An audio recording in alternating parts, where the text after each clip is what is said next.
Governador Carlos Moisés recebeu no Palácio da Agronômica visita do embaixador da Espanha no Brasil. Senado Federal aprova indicação de Jorge Oliveira para o Tribunal de Contas da União. Na edição de hoje, uma reportagem especial para que você entenda o segundo processo de impeachment que Carlos Moisés sofre na Alesc.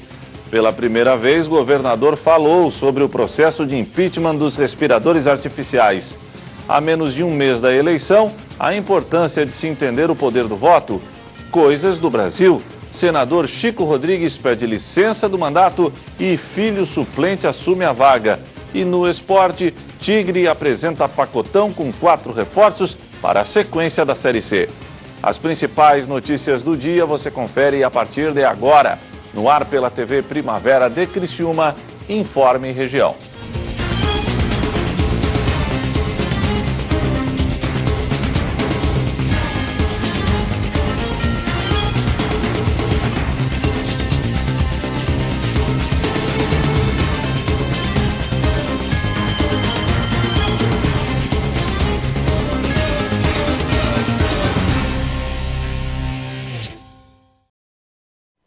Hoje é quinta-feira, dia 22 de outubro de 2020. A você que sintoniza a programação da TV Primavera de Criciúma, boa tarde. O governador Carlos Moisés recebeu a visita do embaixador da Espanha no Brasil. O encontro ocorreu no Palácio da Agronômica, na capital catarinense. Esta é a primeira vez que o diplomata esteve em Santa Catarina. O governador Carlos Moisés recepcionou o embaixador da Espanha no Brasil, Fernando Garcia Casas, para uma audiência na Casa da Agronômica. No encontro, o chefe do Executivo Estadual apresentou a Garcia as potencialidades de Santa Catarina e as diversas oportunidades de investimento no estado.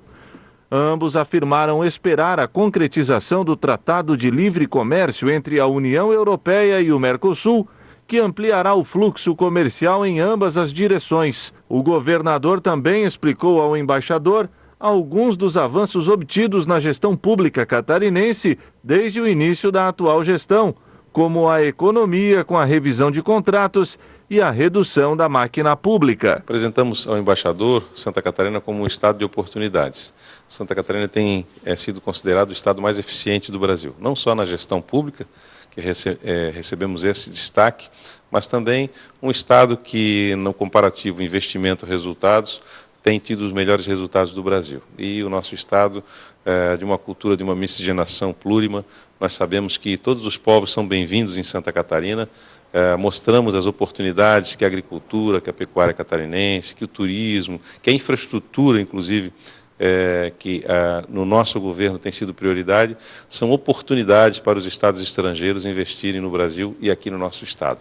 Então, essa aproximação ela é fundamental para que a relação bilateral se intensifique. O governador catarinense enalteceu o encontro com o diplomata e considerou a conversa promissora para o estreitamento de relação entre o Estado europeu e Santa Catarina, principalmente no que se refere à troca de informações tecnológicas. Essa é a ideia, a troca de tecnologia, também de informações, o turismo, como troca também de espaços, a questão da tecnologia na área das cidades inteligentes, que eles são muito fortes nesse quesito, e apresentamos também outras parcerias no desenvolvimento da pesca, nos cultivares que desenvolvemos aqui, que já temos sucesso na Europa, inclusive hoje temos royalties que recebemos, o Estado de Santa Catarina recebe da Europa, por conta do trabalho da EPAGRE aqui em Santa Catarina e de outros organismos de estudo.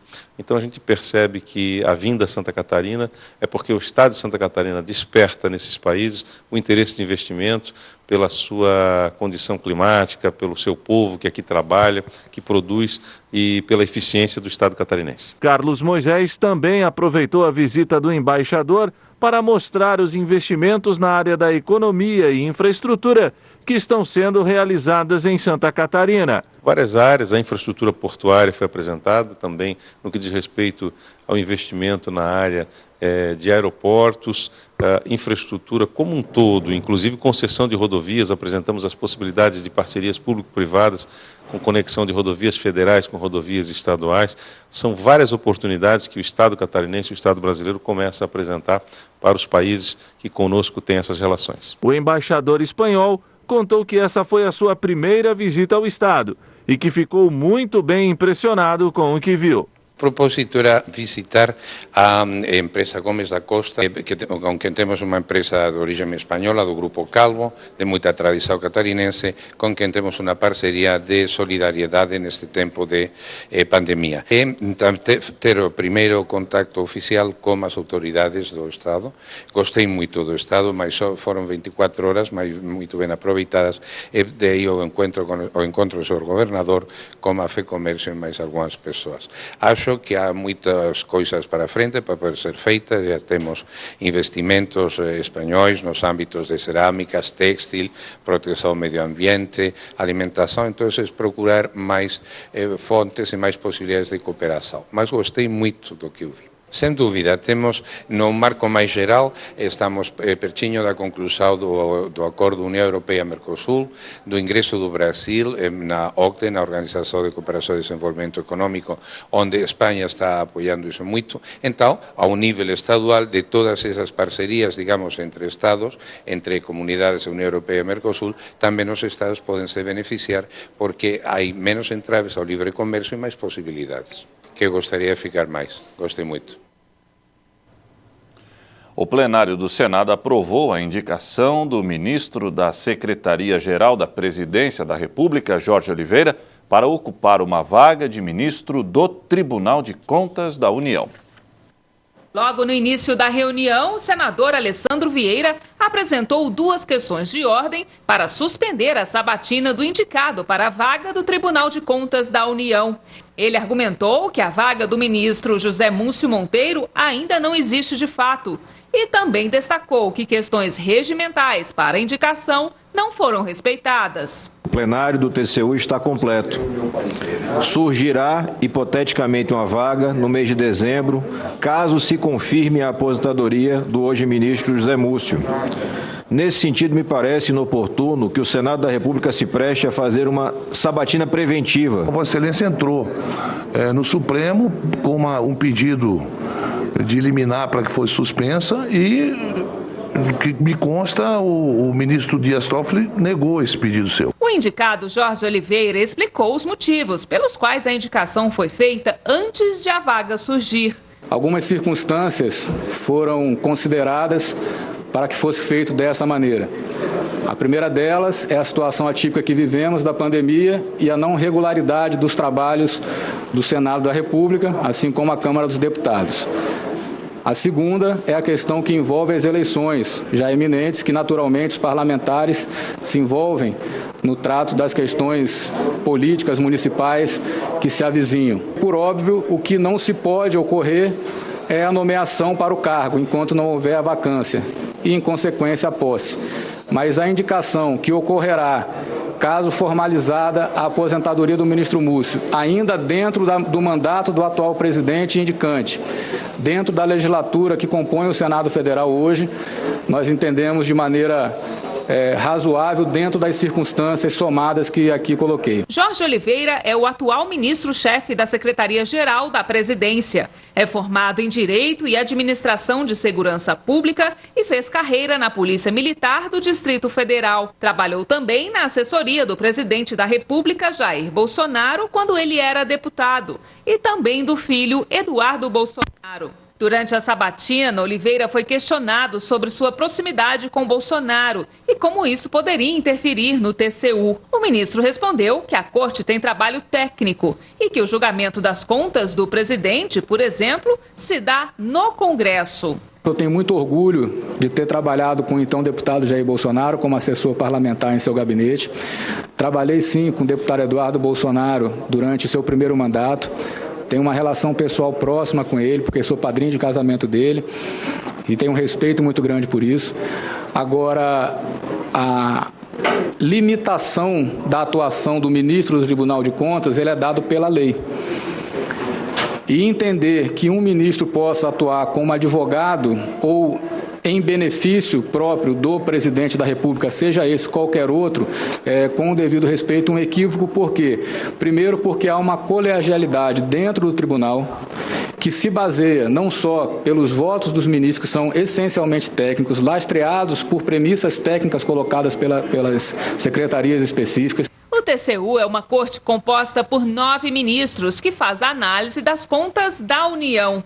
Entre outros pontos, serve como órgão técnico para auxiliar a análise do Congresso. O Brasil despenderá neste ano da pandemia 500 bilhões de reais e continua sem avaliação. Ou seja, eu não sei se havia meta para dar a renúncia e não sei se a meta gerar empregos ou manter empregos, fazer aquele setor competitivo ou não e beneficiar o consumidor, que são as 3 bases, os 3 fundamentos da avaliação, sem saber nada sobre isso. É um ponto importante de reflexão. Os benefícios, eles têm um fim sempre muito meritório, mas é importante acompanhar a efetividade desse benefício. O indicado também foi questionado sobre o impacto dos benefícios fiscais nas contas do país. Uma vez passando a integrar a Corte como ministro do TCU, o senhor tenderia a ser leniente com algum descumprimento da lei? Com qual descumprimento o senhor tenderia a ser menos tolerante? Com o não pagamento de despesas obrigatórias ou com os gastos em excesso ou teto? Vou ratificar o que havia falado anteriormente, da intransigência que penso que temos que ter na defesa do teto de gastos. É uma política importante para o Estado brasileiro, que traz uma responsabilidade fiscal e que garante de forma inequívoca que as futuras gerações não sejam impactadas pela irresponsabilidade de atuais governos, sejam eles quais forem. Então, penso que, de fato, é uma política importante a ser preservada. Jorge Oliveira foi aprovado na comissão e precisará ser aprovado por ao menos 41 dos 81 senadores no plenário da Casa. A votação em plenário está prevista para ocorrer nesta quarta-feira. Se aprovado pelo Senado, a ideia, segundo interlocutores do Planalto, é que Jorge Oliveira inicie de imediato a sua transição na subchefia de assuntos jurídicos, um dos cargos mais importantes do governo e que está sob o comando dele. Para substituir Oliveira, um dos nomes mais cotados até agora é o de Pedro Souza, chefe de gabinete do presidente Jair Bolsonaro. Já o comando da Secretaria-Geral só deve ser trocado no final do ano. A seguir, na edição de hoje, uma reportagem especial para que você possa entender o segundo processo de impeachment que Carlos Moisés está enfrentando na Assembleia Legislativa de Santa Catarina.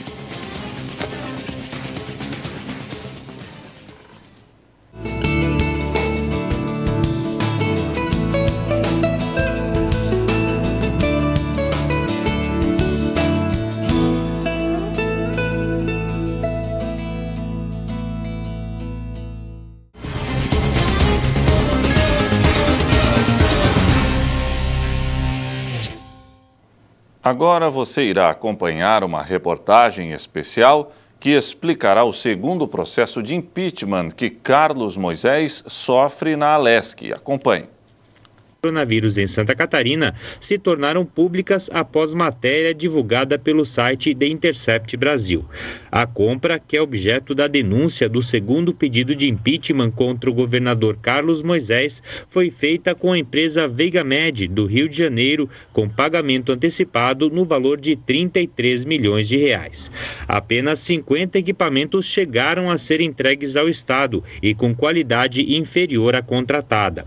Na Assembleia Legislativa, a denúncia motivou a instalação de uma comissão parlamentar de inquérito que colheu mais de 30 depoimentos ao longo de 3 meses de trabalho. A CPI elaborou um relatório com apontamento de responsabilidades administrativas por parte do governador. Em agosto, um grupo de 16 pessoas, entre advogados, empresários e profissionais liberais, entregou ao parlamento catarinense um pedido de impeachment contra Carlos Moisés e a vice-governadora Daniela Rainer. Segundo os denunciantes, o chefe do Poder Executivo prestou informações falsas à CPI dos respiradores em relação à data em que ele tomou conhecimento do pagamento antecipado dos equipamentos e se omitiu ao não apurar suspeitas sobre atos do ex-secretário da Saúde, Elton Zeferino, e do ex-chefe da Casa Civil, Douglas Borba.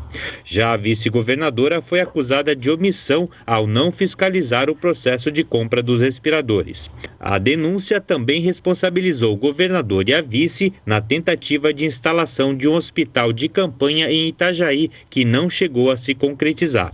Conforme determina o rito do impeachment, o pedido foi analisado por uma comissão especial constituída pela Assembleia e formada por 9 parlamentares. No último dia 13 de outubro, a comissão aprovou o relatório apresentado pelo deputado Valdir Cobalcini, que defendeu o prosseguimento do processo contra o governador e o arquivamento da denúncia contra a vice. Nós analisamos as peças que compunham a acusação, as defesas e a análise que fez a própria Procuradoria Jurídica da Assembleia. Por isso a nossa conclusão foi pelo prosseguimento das investigações, dados os indícios de participação do governador, seja através da CPI, nós concluímos pelos indícios da participação do governador, nas operações Oxigênio 1 e 2, o próprio Ministério Público, o GAECO, também apontaram indícios fortes da participação do governador. Em relação à vice-governadora, a acusação, a denúncia afirmava que a vice-governadora teve uma postura de omissão, que ela poderia ter evitado que ocorressem esses danos ao erário. E, ao contrário, ela demonstrou na sua defesa de que ela não se omitiu, muito ao contrário, ela alertou, ela denunciou, ela pediu investigações, ela sugeriu exonerações de secretários de Estado, de componentes do governo, através de 14 documentos enviados a todos os órgãos de controle, inclusive a esta casa. Bom, e ontem, pela primeira vez, o governador Carlos Moisés falou sobre o segundo processo de impeachment que sofre na Assembleia Legislativa de Santa Catarina. O chefe do Executivo catarinense estava ao lado da vice-governadora, Daniela Rainer, do secretário de Educação, Natalino Gione, e da líder do governo na Alesc, a deputada Paulinha. É uma surpresa porque mais ou menos se repete o que a gente já presenciou em outras ocasiões. Nós sabemos que não há justa causa e é importante que se destaque isso, né? Tanto nesse processo do aumento dos procuradores, que se baseia no impeachment, quanto no segundo processo de impeachment, não há justa causa para afastar nem governador nem vice-governadora. Nós entendemos que é nisso que nós nos apegamos à justiça, porque o processo de impeachment ele tem, de fato, um grau político, mas ele tem que ter justa causa, tem que ter uma razão fática para nexo de causalidade para que a gente afaste um governador e uma vice-governadora. Por isso, a nossa esperança, então, no Tribunal Misto, para que, de fato, a gente possa reverter essa situação, esse quadro que é ruim para a política de Santa Catarina, é ruim para o nosso Estado, é ruim para a nossa economia.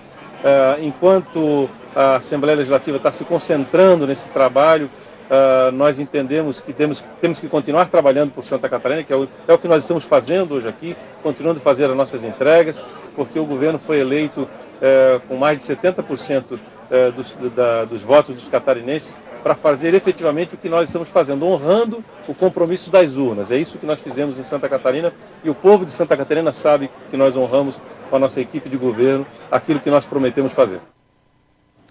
Eleições 2020. Você já parou para pensar na importância do voto? O cidadão que deixa de exercer o direito de votar está abrindo mão de ter um representante para defender sua opinião na elaboração de políticas públicas. Sabe aquele buraco no caminho que insiste em testar a paciência do motorista? O preço da passagem de ônibus, a situação daquele hospital que você precisou. Se você ainda não percebeu, tudo isso aí é política. Por isso, é muito importante que todos participem das decisões do nosso país. E o primeiro passo é lá na urna eletrônica, escolhendo os nossos representantes. A pessoa que se abstém do voto, o papel dela é muito ruim, porque ela deixa de colocar no poder uma pessoa que tem a sua visão, que a represente no poder público. É justamente esse o papel da democracia representativa. Então, se no momento as pessoas deixarem de manifestar a sua vontade, nós teremos uma república em que os representantes não representam o povo. Para exercer a cidadania, é preciso seguir as regras do artigo 14 da Constituição.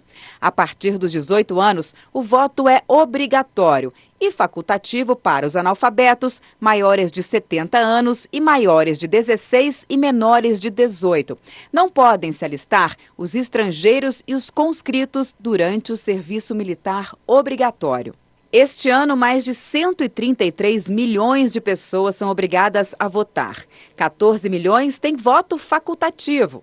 Entre os eleitores com voto obrigatório, a maior parte está na faixa etária de 35 a 59 anos, sendo 67 milhões no total. Para as eleições municipais deste ano, quase 148 milhões de brasileiros estão aptos a votar. Quem não comparecer às urnas precisa justificar a ausência, para evitar problemas futuros, como, por exemplo, ficar impossibilitado de assumir um cargo público, obter carteira de identidade e passaporte. E dá para justificar o voto pelo aplicativo e-Título. É novidade para as eleições. É bem fácil, é só baixar o app no celular. O e-Título, preenchido certinho, vale inclusive como documento na hora de votar. E a foto do eleitor vai voltar a aparecer no aplicativo. Mais de 2 milhões de pessoas já baixaram. A seguir, Tigre apresenta pacotão com 4 reforços para a sequência da Série C.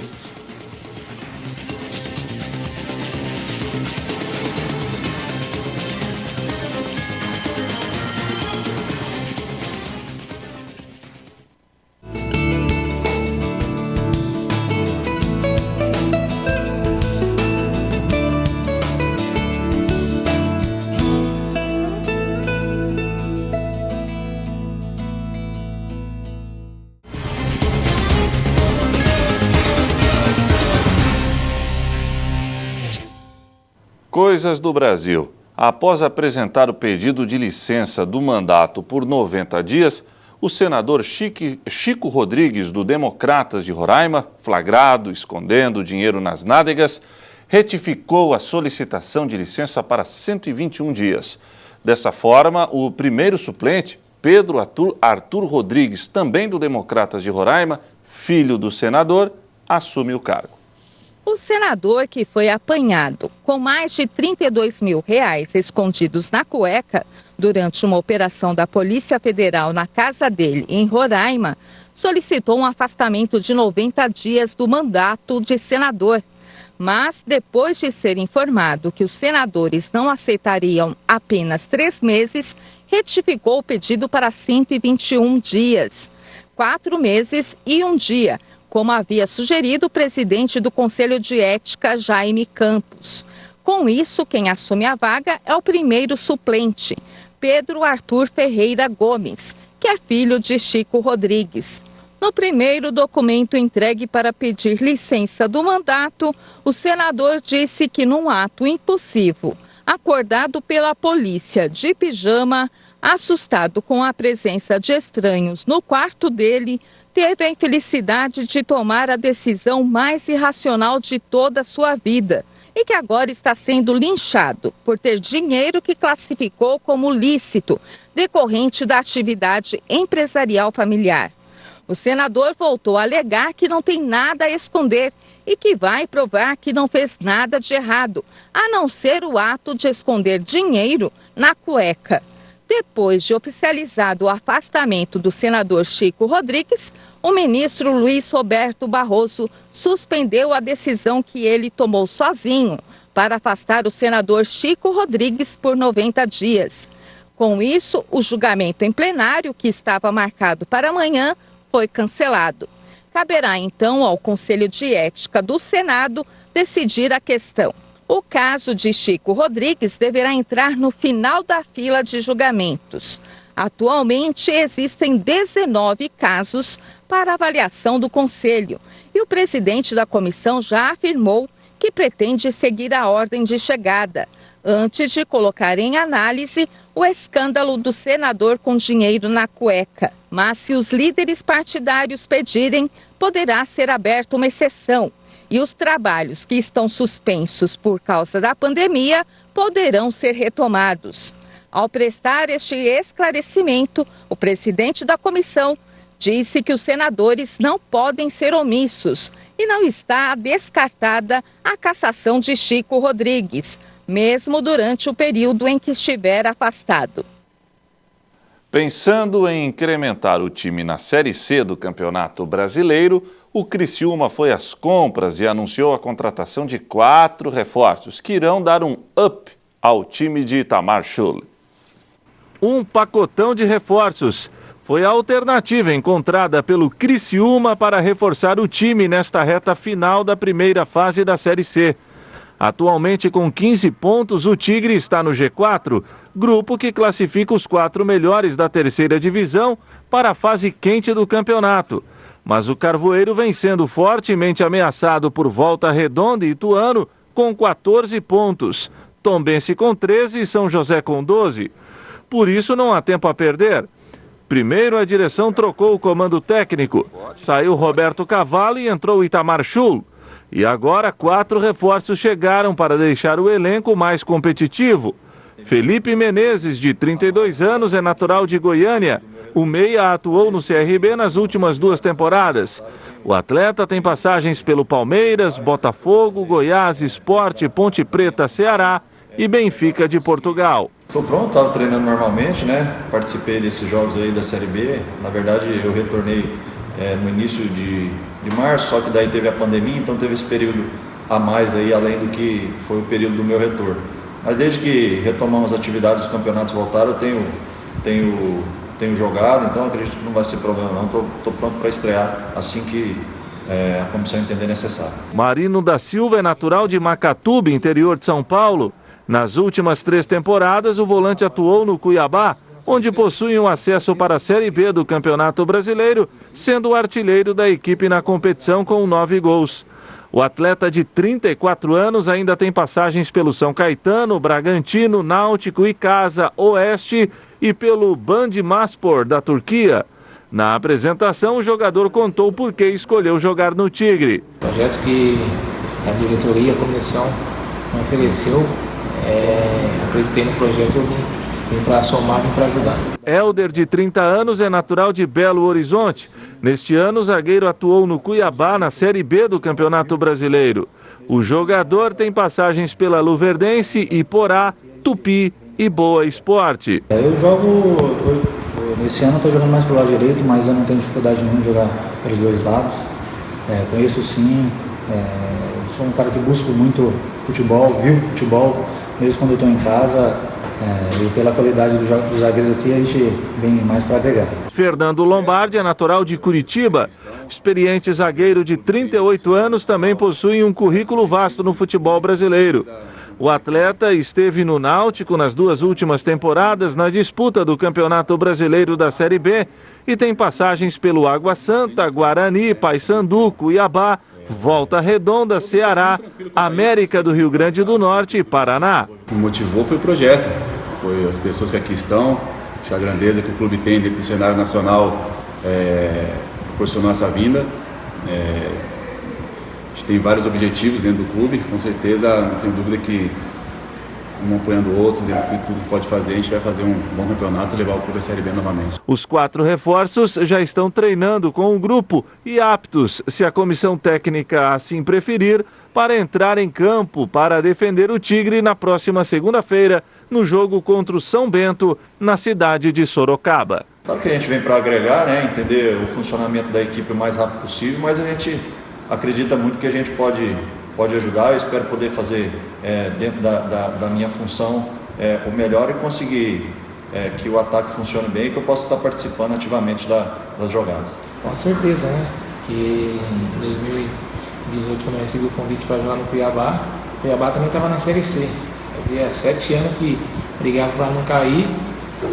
A gente fez um grupo bom, um grupo forte, a gente conseguiu o objetivo que é o acesso e o vice-campeonato da Série C. Eu sou um cara intenso, né? Sou um cara mais ágil, mais veloz e tenho uma boa técnica, e eu creio que com isso eu venho para ajudar, venho que com um pouco da experiência que eu tenho nos últimos anos de futebol, para o nosso objetivo aqui ser melhor até o final do ano e o começo do ano que vem, que é o acesso. Bom, agregando comportamento, a questão de entendimento sobre a competição, já tenho alguma experiência nela e não tenho dúvida que no final tudo vai dar certo. E o Informe Região desta quinta-feira fica por aqui. Voltarei amanhã, se Deus assim permitir. Boa noite.